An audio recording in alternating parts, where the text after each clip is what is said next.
cela ne signifie pas que kenn toppeetu ko dara mu leer pour askan bi mais elle a été libérée dina ñibbi et je pense que peut-être demain suñ ñëwee fii on aura d'autres informations beaucoup plus larges pour ñu mën a waxtaan ak askanu Sénégal maintenant nag mën nañ dugg ci APR parce que xam naa ne lu ko ñor la damay des ak yow léegi Adam li ma ci bëggoon a dolli rek lu bariwul la parce que man ñun dañu yàgg kaas ne un parti c'est un ensemble solidarité bu amul ci parti tôt ou tard parti boobu day gasak day daanu mais malheureusement il était arrivé à un certain moment solidarité amul woon au contraire dañ doon xeex sax ñenn ñi nga xamante ne Macky Sall lañ gëm parti bi lañ gëm mais newuñu ci ay lobby inutile yaa ngi comprendre bul génn sama xol bi moo tax souvent non neexul honnêtement neexul man dama xam ne suñu defet bii ñun ñoo koy indil suñu bopp ñun ñoo ko teg suñu bopp looluy dëgg parce que fu mu toll nii xoolal bi ñu daanoog léegi yàggul heure bi waroon na fekk xoolal jeunes yëpp jóg di jàppale Farba di jàppale keneen ak keneen ci biir parti bi mais loolu bu amul rek c'est parce que y a des choses qui se sont passées beaucoup de choses même parce que parti bi à un certain moment le parti ne soutenait pas le parti soutenait les adversaires en réalité ouais? C'est-à-dire ñu yor xeeb nañ sax ñi ne ci parti bi ñoo ngi xëcc ñeneen ñoo xamante ne gëmuñu parti bi gëmuñu Macky Sall ñu leen di jàppale guddi ak bëccëg yaakaar ne ñoom ñoo leen ciy génne mbir maa ngi noonu ñooñu nañ leen ci génne lan moo indi loolu li ko indi xam nga d'abord à l'origine lan mooy problème mu APR Moussa est-ce que du seen ñàkk structuré non structuration loolu mënuma wekk sunu defet ci ñàkk structuration parce que bu dee amul structuration ku nekk chef comme une armée mexicaine tout le monde est chef ku nekk day jéem a xool nu mu renforcer boppam mais bu fekkoon ne ñi ñu samp à la base dañu am légitimité boo xam ne parti bi moo leen ko jox ku nekk xëy na fi nga nekk ak ñi nga fa nekkal danañu fexe yokk doole section parti boobu est-ce que du seen problème foofu xam nga ñàkk structuration les gens en parlent mais là c'est relatif ñun dañu amoon suñu façon structuration te bu fekkoonte ne loolu la kon du ñu gagné réew mi en 2012 pourtant le parti qui était là depuis 2009 2008 moom moo jël présidentielle yi en 2012 donc du ñàkk structuration mooy tax nga bañ a performant en tant que parti politique maintenant nag il est évident que gestion en étant au pouvoir ak gestion en étant dans l'opposition il est évident que bokkul te mënul bokk mais malheureusement ñun bi ñu ñëwee au pouvoir en 2012 ci la ñu commencé di infiltration bu doy waar ku leen infiltrer ñi nga xamante ne ci àll bi lañ jóge ñëw am na ñoo xamante ne ils sont venus vraiment c'est des soutiens ils sont sérieux sincères gëm nañ li ñu def mais dafa bari ñoo xamante ne ñëw nañ fekk si ñu te sérieux wu ñu sincère wu ñu seen intérêt képp leen taxoon a jóg la preuve est que ñu bari tey mën nga leen a xam tey daw nañ dem seen yoon. pouvoir leen xamee yow kay yaa leen war a wax ñu xam ñan la pouvoir leen intéressé. loolu je pense boo xoolee ça saute à l'œil nu. ba pare en acceptant ça ñooñu.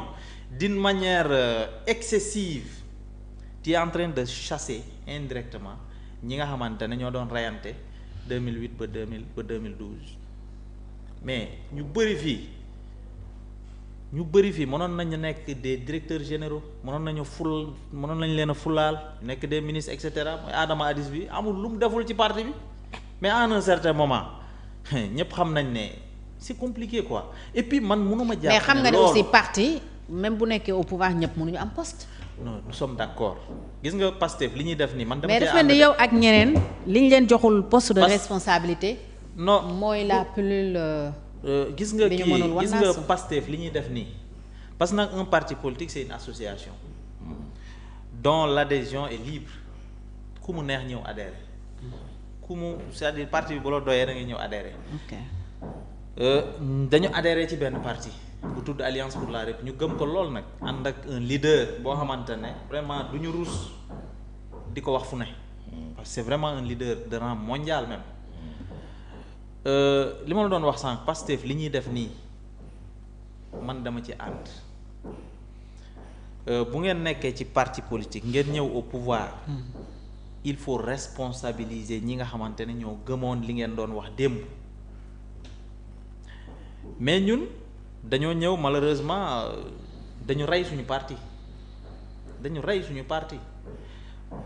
bi ci njëkk d'abord on avait une coalition dont le fonctionnement était très lourd. Benno Bokk Yaakaar. Très lourd malheureusement te il était arrivé des moments yoo xam ne il fallait renouveler le personnel politique et même institutionnel.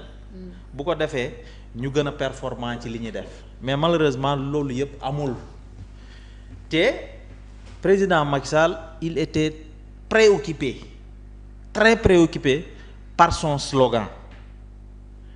La patrie avant le parti. Voilà, par son slogan, le slogan qui disait la patrie avant le parti. Il était préoccupé par ça. Okay. Le parti était à côté. moom réew mi sénégalais nag foofu lañ ko waroon a comprendre xam ne président mi kët politikul googu politique ñi bii tax ñuy wax réew mi moo ko intéressé ñu jàppale ko ci. La preuve est que toutes ces réalisations là mais loolu ku bëggul réew mi ku intéressé wul par la patrie avant le parti du ko def mais le parti en un certain moment est laissé en rade. Maintenant nag président Macky Sall il n'est pas je peux dire qu'il n'est pas fautif parce que nit mënul def lépp mais ñi waroon président Macky Sall ñoo waroon a ñoŋal mbir mi xam ñi fi nekkoon xam ñi fekk si xam ñi nga xamante ne ñoo ngi jàppale parti bi sincèrement et sérieusement bañ a féewale nit ñi. Mais malheureusement bi ñëwee les gens étaient un peu divisés partout dans les bases il y avait comment dirais-je armée mexicaine la woon xam nga ku nekk di def lu ko saf lu ko neex ñenn ñi nga xamante ne ñoo ngi ci àll bi ñu leen di jëli alors que ñooñu dañ leen doon nax gëmuñu parti bi gëmuñu Macky Sall mais bi ñu amee li ñu bëgg après dañ dem seen yoon rocceeku dem seen yoon après wàcc leen ak problème yi maintenant nag Alliance pour la République nee naa la bi ñu koy créer on était une poignée de personnes bariwuñu woon ñun ñoo ci gënoon a ndaw on était à l'université mais à force d'y croire à force d'avoir cette solidarité entre nous on a fini par gagner notre pari qui était de gagner les élections présidentielles en 2012 exercer nañ le pouvoir. Okay. Mais 2019 man jàpp naa ne 2019 la ñu gëj a am parti politique. Parce qu'on voyait la défaite venir. 2019 on voyait la défaite venir. Après bi Macky Sall amee deuxième mandat. Oui bi ñu amee deuxième mandat ba pare on voyait la défaite venir mais on n'a rien fait. Ça s'explique hein. On n'a rien fait.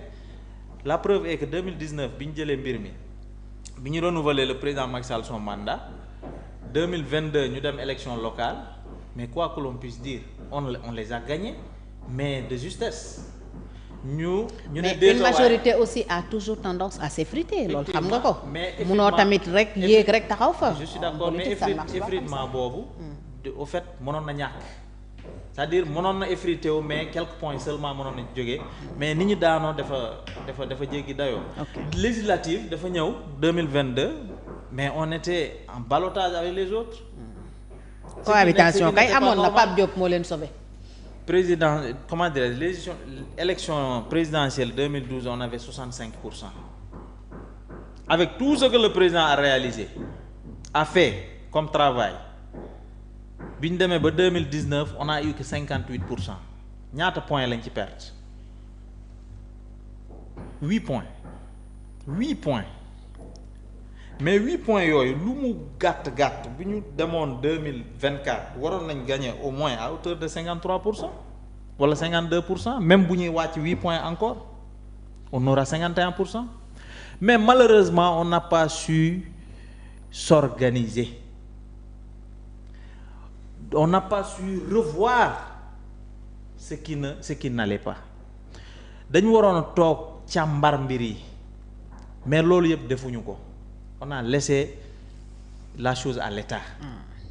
Et puis ñuy xool mbir mi l'histoire di def son truc. D'accord mbir mi bëggoo ko tudd léegi j'interpelle Adama yow nekkoon nga ci biir APR. Da nga fi toog tey en tant que chroniqueur. Mais li Moussa di wax ci APR mën naa ne dara umpu la ci. Tey Adama boo